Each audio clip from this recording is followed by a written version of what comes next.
Hey guys, welcome to cook with Gowthi. இன்றைக்கி வந்து பார்த்திங்கன்னா மாங்காய் பச்சடி எப்படி பண்ணலாம்ட்டு பார்க்கலாம். 2 மாங்காய் பொடியாக கட் பண்ணி எடுத்து வச்சுக்கோங்க. தேவையான பொருட்கள்: மஞ்சத்தூள், வரமிளகாய் தூள், கடுகு, 4 வரமிளகாய், 1/2 டேபிள் ஸ்பூன் உப்பு, பெருங்காயத்தூள். இப்போ ஒரு கடாய் எடுத்துக்கோங்க. கடாய் ஹீட் ஆனதுக்கப்புறம் நல்லெண்ணெய் ஆட் பண்ணிக்கோங்க. இது நல்ல எண்ணெயில் தான் செஞ்சால் தான் நல்லாயிருக்கும். நெக்ஸ்ட்டு கடுகு ஆட் பண்ணிக்கோங்க.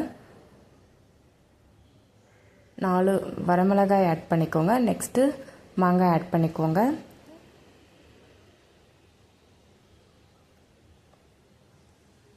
நீங்கள் கடுகு வரமிளகாய் சேர்க்குறப்போ நீங்கள் லோ ஃப்ளேமில் வச்சுக்கோங்க. இப்போ மஞ்சத்தூள் ஆட் பண்ணிக்கோங்க.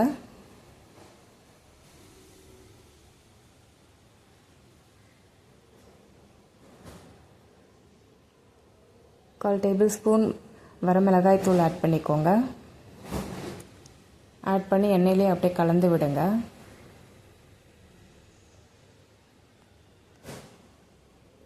½ டேபிள் ஸ்பூன் சால்ட், உப்பு ஆட் பண்ணிக்கோங்க.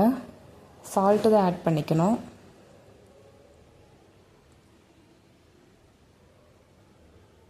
அப்புறம் 1/2 டம்ளர் தண்ணி ஆட் பண்ணிக்கோங்க.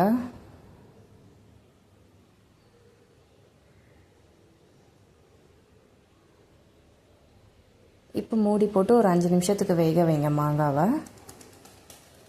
இப்போ பாருங்கள், மாங்காய் வெந்துருச்சு.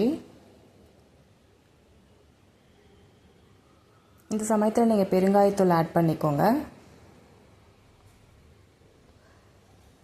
அப்படியே சைட் பை சைடு வந்து பார்த்திங்கன்னா வெல்லம் வந்து உடச்சி தூள் பண்ணி நீங்கள் அதை வெல்லம் முழுகிற அளவுக்கு தண்ணி விட்டு கரைச்சி எடுத்து வச்சுக்கோங்க. ஏன்னா வெல்லத்தில் டஸ்ட் இருக்குதான் அது மாதிரி பண்ணி வடிகட்டி சேர்த்திக்கிறோம். நீங்கள் வெல்லம் இல்லைன்னா நாட்டு சர்க்கரை ஆட் பண்ணி செஞ்சுக்கலாம். இப்போ வெள்ளைப்பாகு ஊற்றி ஒரு 3 to 4 நிமிஷத்துக்கு சிம்மில் வச்சு குக் பண்ண போகிறோம். இப்போ பாருங்கள், ஃபுல்லாக குக் ஆகிடுச்சு. இந்த சமயத்தில் வந்து ஸ்டவ் ஆஃப் பண்ணிக்கோங்க. ஸ்டவ் ஆஃப் பண்ணி நல்லா ஆறுனதுக்கப்புறம் ஒரு கிண்ணத்தில் மாற்றி எடுத்து வச்சுக்கோங்க. இந்த மாங்காய் பச்சடி வந்து பார்த்திங்கன்னா ஒரு 10 டேஸ்க்கு ஃப்ரிட்ஜில் கூட ஸ்டோர் பண்ணி வச்சுக்கலாம். கிட்ஸு கூட விரும்பி சாப்பிடுவாங்க.